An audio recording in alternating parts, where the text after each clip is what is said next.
We are going to speak about gate 46, which is on the cusp. Like all of the gates in the cross of the vessel of love are in between two zodiac signs. So they are very rich and there's so much to say about them.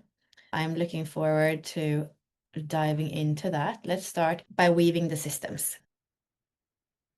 The central archetype. This is a depiction. This is Ines Humphrey.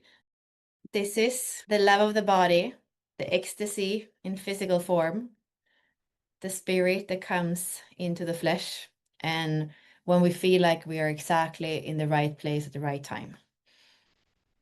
The central archetype is in transit from September 21st to September 26th. This is the gate of determination in the I Ching. This is the hexagram we call pushing upwards. The frequency band goes from the shadow of seriousness to the city of ecstasy, and the human pathway is the light. Like we said before, we are in the gate of determination, and this is one of the 8 gates in the G center. The G center is about identity, direction, and love. And then you have all the Sphinx gates and all the cross of the vessel of love. So the 25 is part of the cross of the vessel of love, together with the 46, together with the 10 and the 15.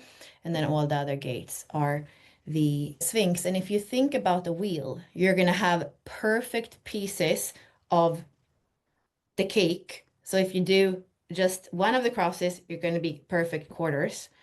And then if you do both of the crosses, it's going to be 1 8, 1 8, 1 8, 1 8. So 8 pieces of the cake. If you look at the wheel with these gates. On the other side of the 46, we have the 29, which is the water goddess or the water man. Here, the keywords are readiness, devotion, and tantra. This is the gate of saying yes. The frequency band goes from half-heartedness to devotion, and the human pathway is commitment. Some of the keynotes for the 46, serendipity, body, and bliss. When we have both of them, we have the channel of discovery, a design of succeeding where others fail. If you have this channel, then once you're clear about making a commitment, you have to totally abandon yourself to it, releasing all expectations about the outcome. There is no such thing as success or failure, only continual discovery. This is true for all of the gates that are in the collective sensing circuitry. It's not until we look back that we can get some understanding about it, and then there is a wisdom that can be shared that comes from that. But when we're in it, we don't really know. We don't really have clarity. If you have the whole channel, the frequency band goes from the shadow of inhibition. So when you have seriousness and half-heartedness, that's inhibition. You can think about you're 12 years old, you don't know if you want to kiss somebody yet, but they are 14 and they think that you should kiss. You're like, oh my God, I don't know what this kissing business is, like the seriousness. And then it's like, maybe I half do it. Yeah, that is inhibition. That is not so much fun. But then you're 16 and you have a really nice boyfriend. And then suddenly you feel devoted to what can happen between you and that person. So you are in the light, and then it becomes this higher frequency, this true self of discovery. And then you're 25 or 45 and you're even more in your body, you're even more whole in yourself. So then when you have the ecstasy and the devotion together, that's the dance where it's just a yes to the movement together. So that is the whole channel. And then, like I said, we have the collective circuitry. This is part of what we call the sensing circuit. So this is where we don't have clarity in the moment. All these gates that you see in black here is where we do look back. We can see the pattern, but it's an abstract pattern. So it's not logical, tangible in the same way. All the archetypes that you see in black are part of that. And the keynote is sharing, because every time we have the collective circuitry, it leads us forward. So we don't necessarily need to have all the experiences ourselves. We can also see what are the experiences of humanity, and that allows us to walk forward in a way that is more constructive.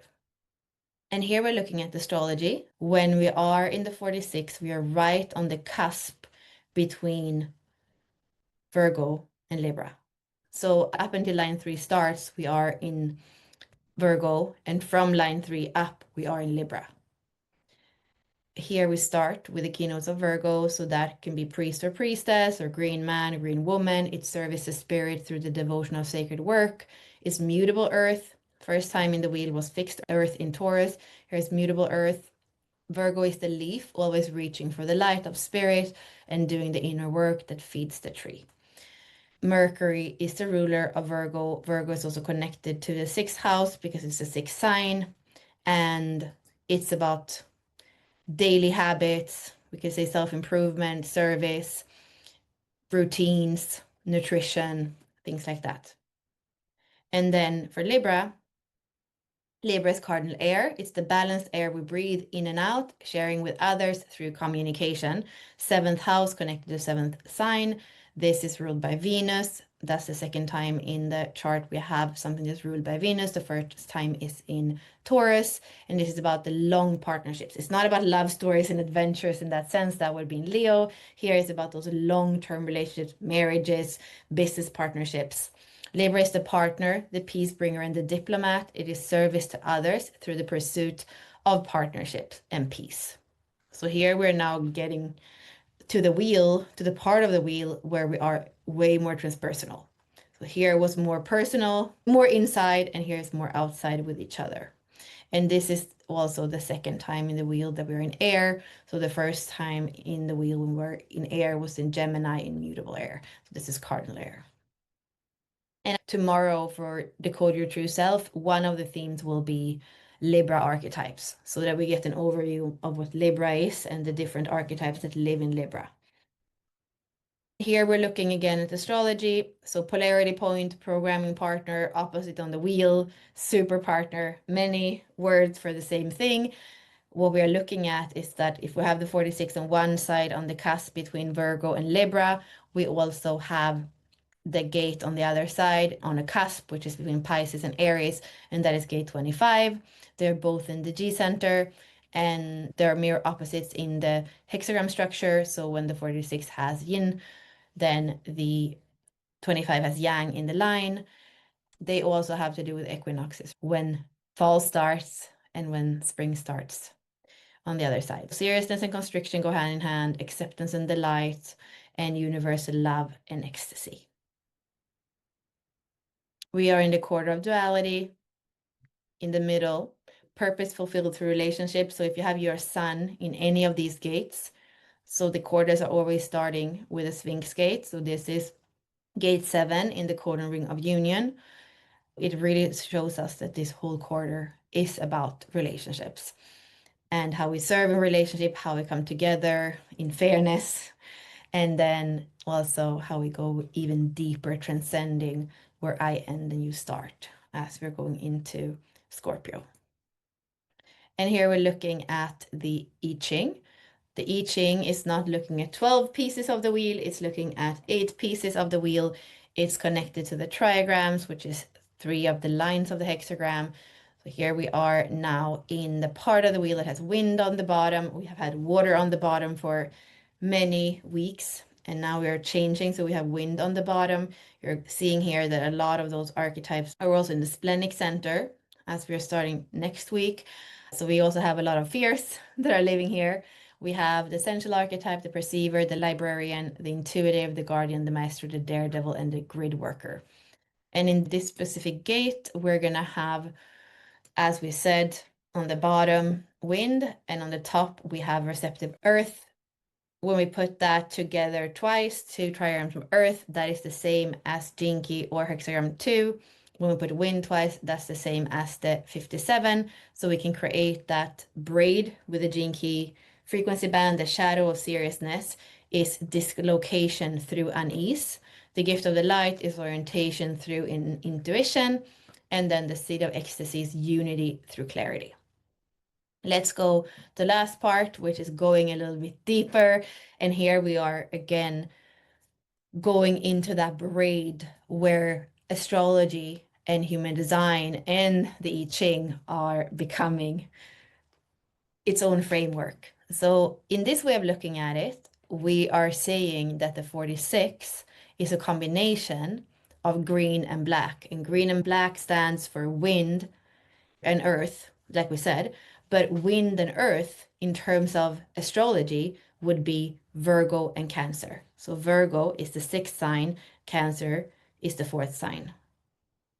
So we have a combination in the 46, pushing upwards in the I Ching, or the love of the body, or the sensual.